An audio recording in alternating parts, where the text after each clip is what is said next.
Boy, what a game. Auburn is 3-0 on the year. We're about to talk about it in our post-game reaction show. Auburn versus the Golden Flashes of Kent State.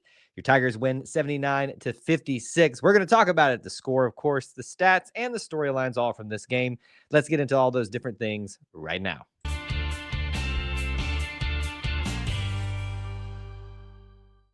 War Eagle, everybody, welcome back to another edition of E2C Network Live, and thank you for joining us and being part of our little family within the Auburn family and being part of what we call the Auburn Experience. The Auburn Experience is all about Auburn sports, Auburn culture, Auburn family stuff. To put a finer point on it, if it's orange and blue, it's what we do. Speaking of what we're doing here in this particular live stream, this reaction stream for you, and another Auburn men's basketball game on the 2024-2025 season, the third game of the year. Your Tigers are victorious by the score of 79-56, taking down the mighty, I guess, at times. They showed pretty mightiness tonight. Kent State Golden Flashes keeping undefeated on the year, setting a good precedent for the upcoming game. That'll be in a few more days, and certainly, obviously, looking good right now. There were some things tonight I think we all could probably feel a little bit better about at times, but with a huge emotional rise after the last game and coming back home and maybe feeling a little bit overconfident at times, some of those things can seep in.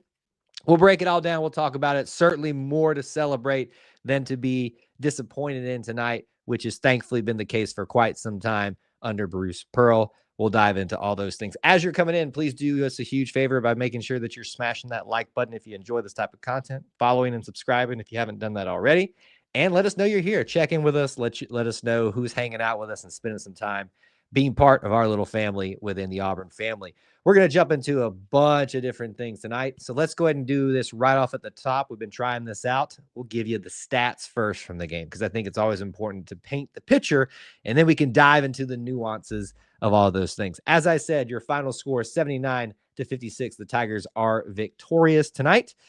Everybody who sees minutes scores points tonight. Your top scorers in order are tied at the top, Janai Broome with 18 and Chaney Johnson with 18. Also after that, Denver Jones and Chad Baker-Mazara tied with 12 apiece. So those are your top four. Everybody else after that, Tahad Pettiford with 9, Miles Kelly with 3, Dylan Cardwell with 3, JP Pegues with 2, and Chris Moore with 2. Everybody gets on the board, and the minutes are spread pretty well tonight, to be honest with you, which is a good sign for the continuity, the depth of this team. Looking a little bit further at the team stats, you've got 33% from the field for Kent State, but 49% for Auburn tonight at home. That does not bode well for any visiting team. Their three-point percentage tonight takes a little bit of a step back with 25%. Free throw percentage, 77%. I thought it was a lot worse, to be honest with you, so I'm actually very pleased by that.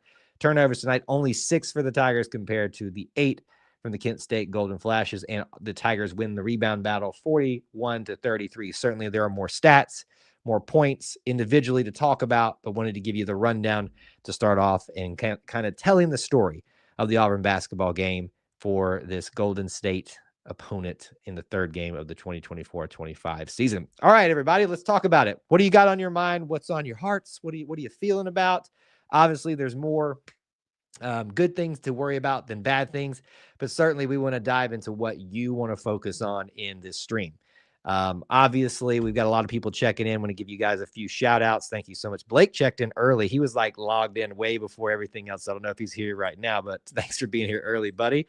Lots of fine folks from around the land. What was on y'all's minds tonight? Also, let's go ahead and ask it right up at the top. Who's your player of the game? Who is your player of the game? It looked like it was going to be a runaway, I think, much like it was in the last game where it was clearly somebody who was going to be at the top, but then somebody else started rising up there. So what do you think? Who is your player of the game for Auburn versus Kent State? I will present you the likely candidates. I think the most obvious candidate is Chaney Johnson. 18 points, 8 for 11 from the field, 2 for 3 from the three-point line. 5 rebounds for him, 4 assists, and only 1 turnover in 29 minutes of play, the most minutes played out of everybody tonight. That's quite an impressive stat line.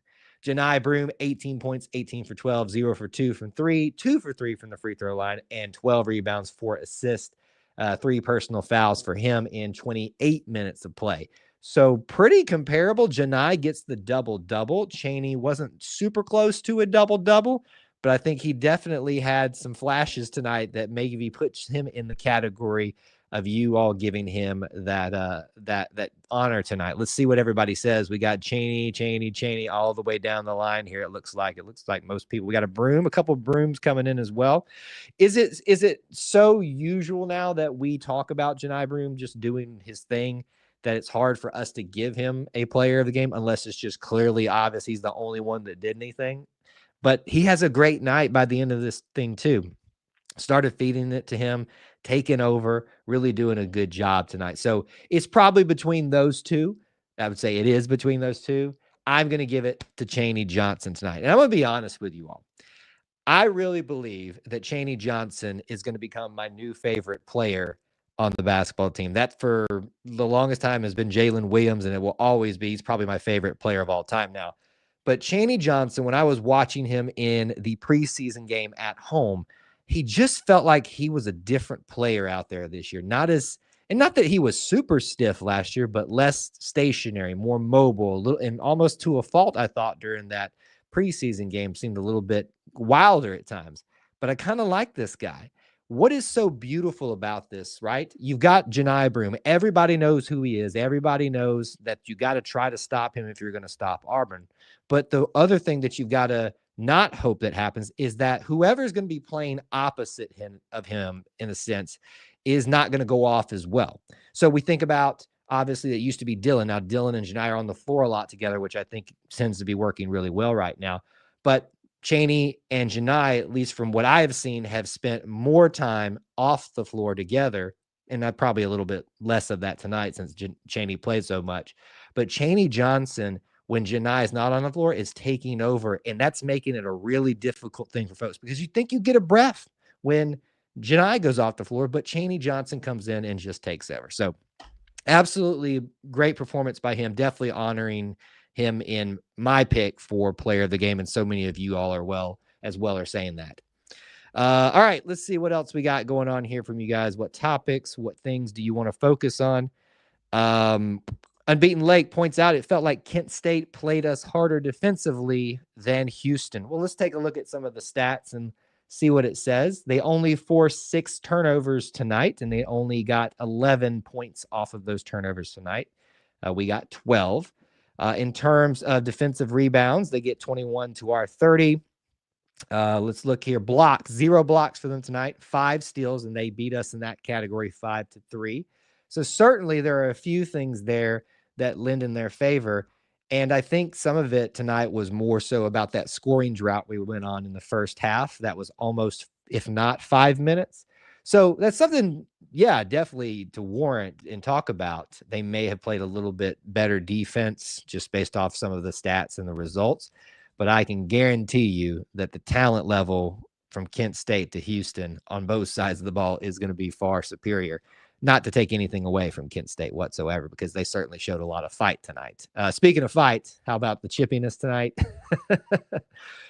Technical fouls and discussions with each other passing by. Certainly, there was a little bit of attitude from both sides tonight. I think there was a lot from Kent State really wanting to try to figure out a way to get under Auburn's skin tonight, and thankfully it did not do that.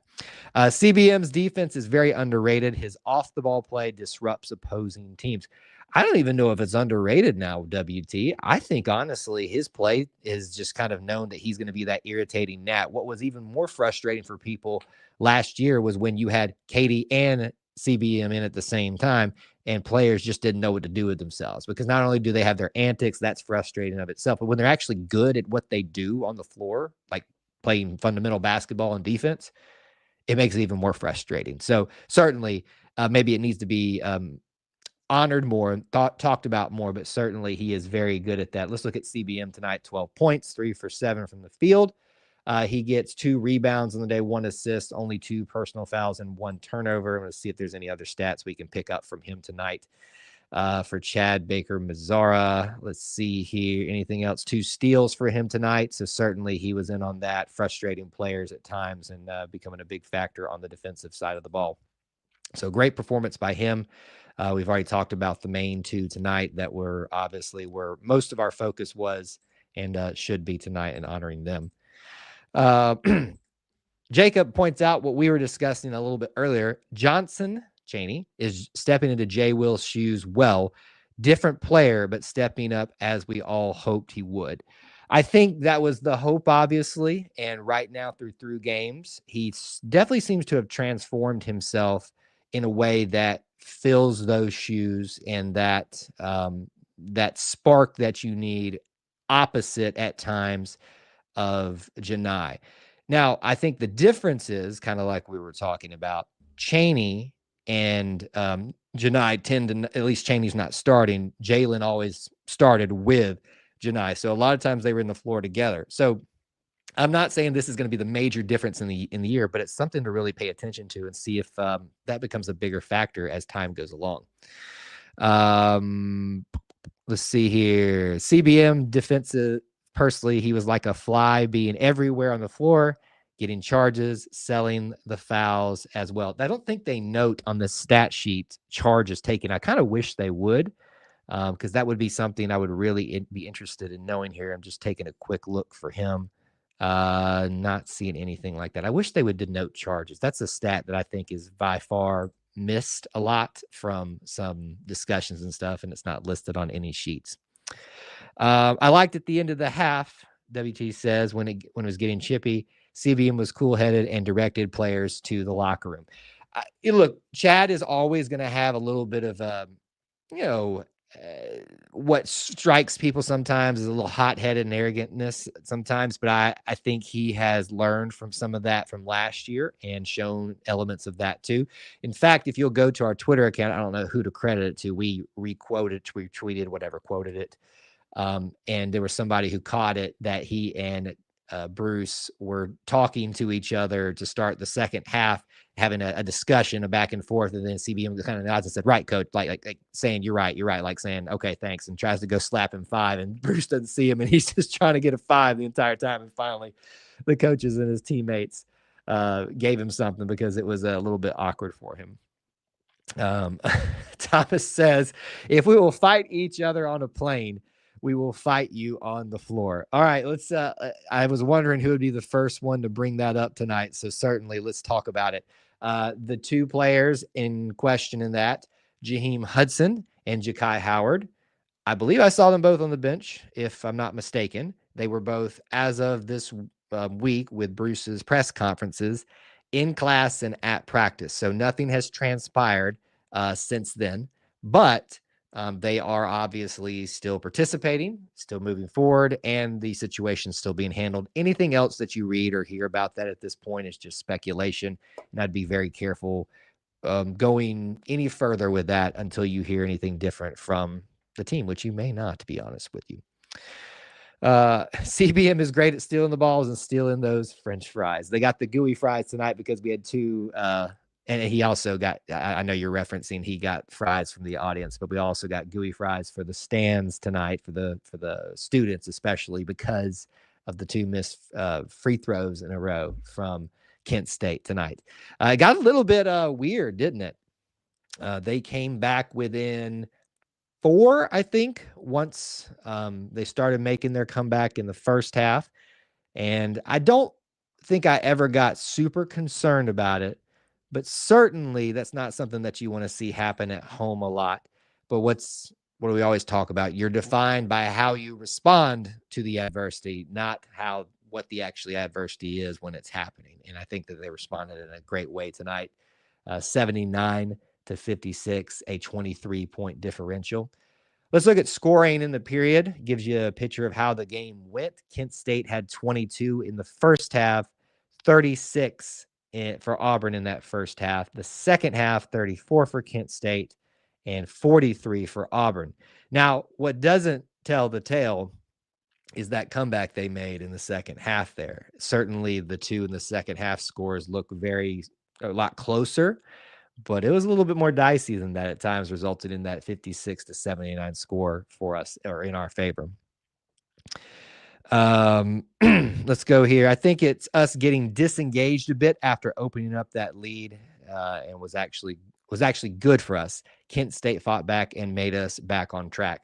One of the big things that goes beyond just basketball, but I try to really temper expectations, not because I want to be a Debbie Downer, but because we have this tendency as the Auburn fandom to overhype things at the time. Now, don't get me wrong. The Houston win, it was huge. It's top 5 probably program win, I would say at this point. I don't think that's hyperbole.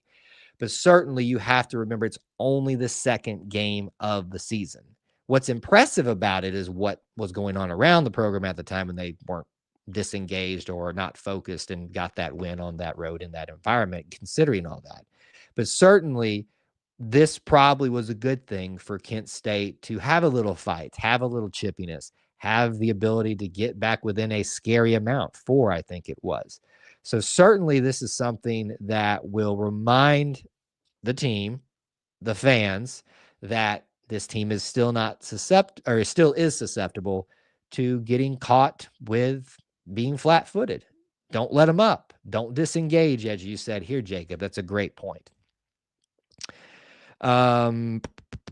Let's see here. When you're a top 5 team, you will get these kinds of performances from smaller teams wanting to prove something. So it's a good point to bring up too, Unbeaten Lake, because Auburn sitting outside the top 10 is much different than Auburn sitting inside the top 5. You would say it's only 5 or 6 points, or rankings, but certainly there's something to that. The target gets bigger and bigger and bigger and bigger and bigger, and everybody wants to be the person that knocks Auburn off. So they certainly put a target that's very large on themselves to start off the season, but responded in a good way. Zone defense tonight started to affect us by a wide margin as we struggled to score. They talked about that a little bit on the broadcast tonight. So it's good that we got to see that a little bit tonight. Bruce has got that on tape and can be able to adjust accordingly. All right. What else? What else is on your mind? Any shout outs? Any players that you think deserve a little bit of a discussion about? As we march through our discussion here, I always want to reiterate my big 3 stats. What are my big 3 stats? You should know them by now: free throws, turnovers, and rebounds. Those 3 things I think are the most important stats. It's not to say if you lose all 3 categories by a small amount that means you're going to lose the game still. It just means it kind of tells the tale. So let's look at it again. Auburn tonight is 77% from free throw line, 17 of 22. My high water mark, or my expectation, is 80. I know that's high. I get it. But 77% after the way we I think there were a few missed to start with. I think from Janai.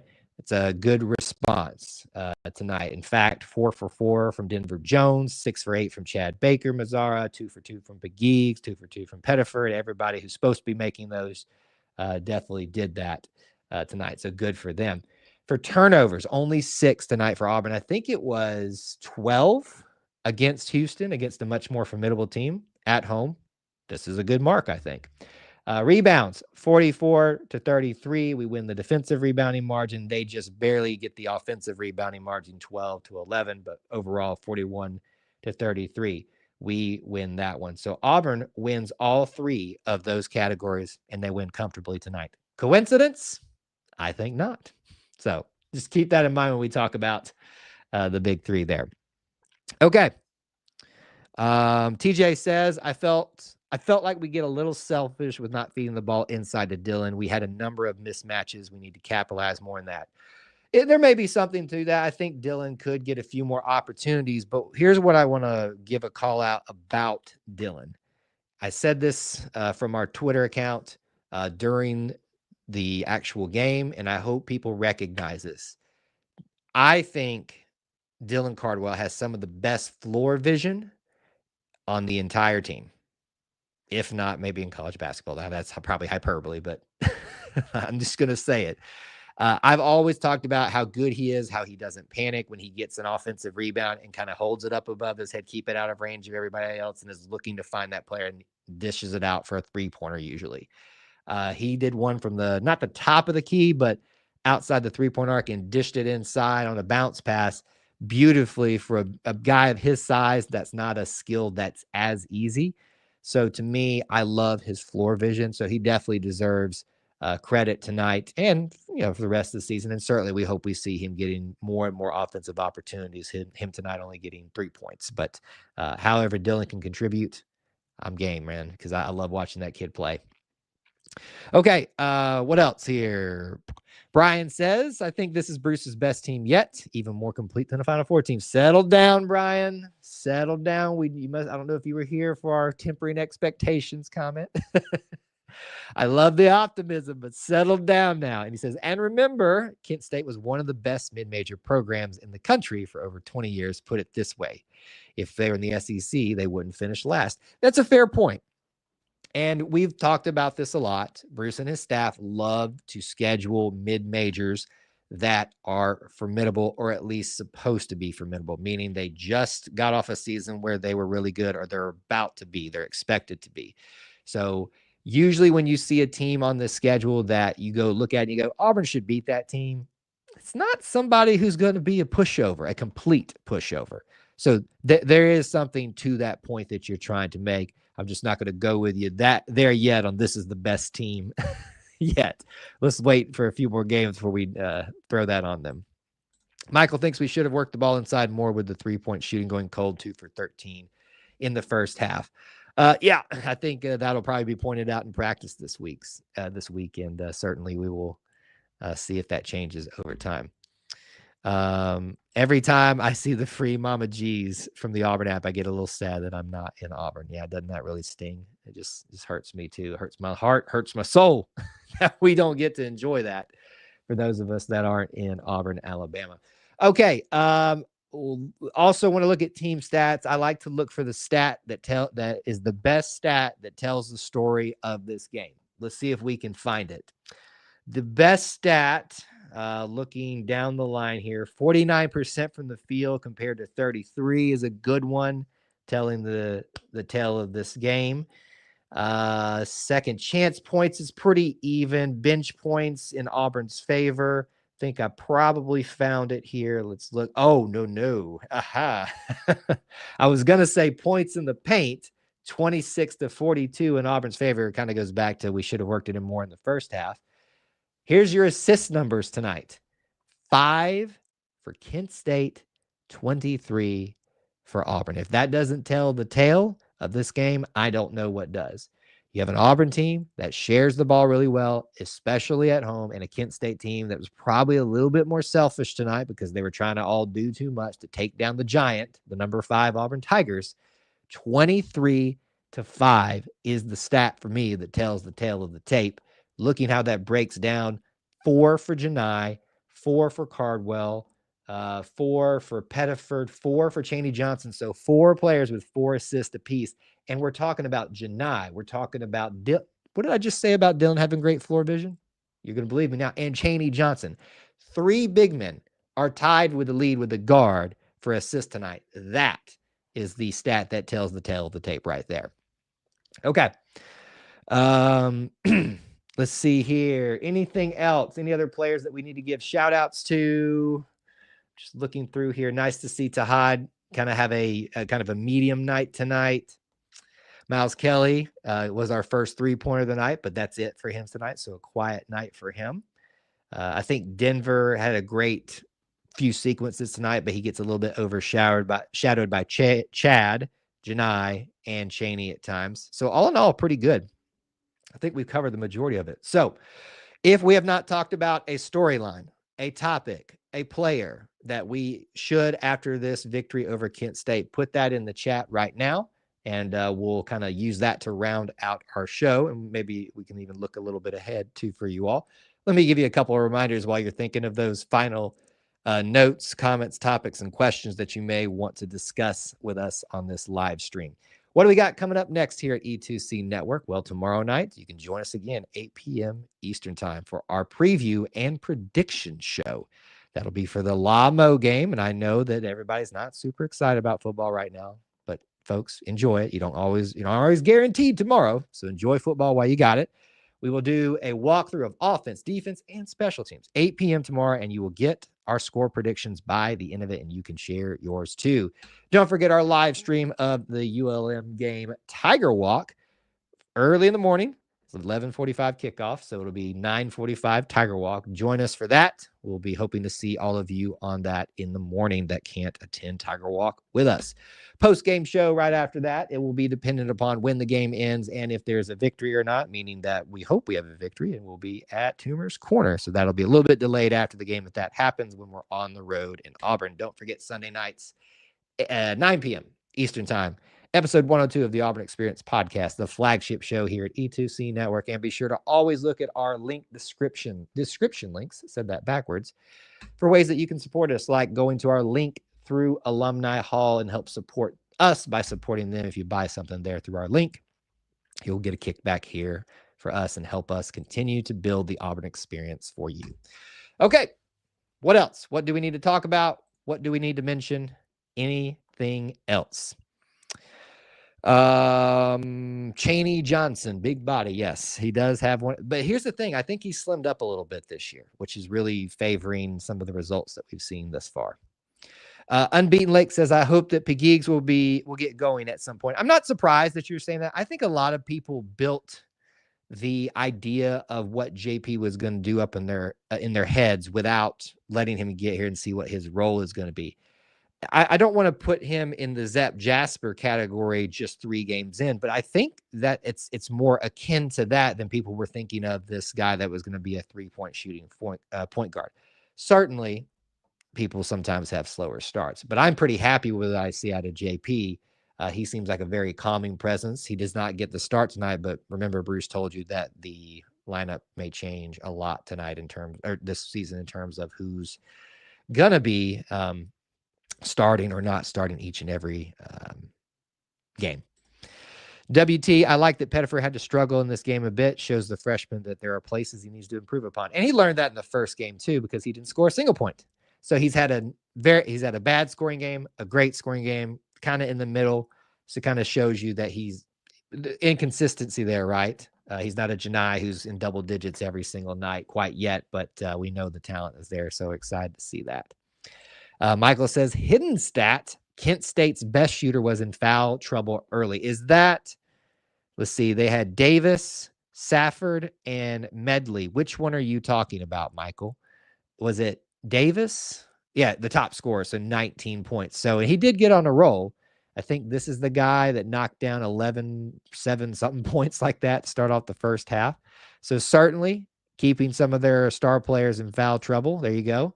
Davis was a big factor tonight. 3 of them in 4 fouls by the end of the game. So all of these things, if the ball doesn't bounce a certain way, if Auburn doesn't stop some of their runs, doesn't stop some of their non-scoring runs, it's a much different story tonight. But I'm pretty pleased. Like we said, starting the show, Auburn gets a game where they have a few adversities, but they rise to the occasion at home as they always should in the Nev, where people come to visit us and never win. I'm sorry, that's going to be the joke I tell all the time. 79-56, the Tigers win. We've given, I think, as a collective, Chaney Johnson the vote for player of the game tonight, and we look forward to a few more games and soon coming up, the Maui Invitational. Thank you guys so much for joining us and being part of our little family within the Auburn family tonight, and looking forward to so many more post-game shows with you for basketball this upcoming season. Till we talk to you again, War Eagle.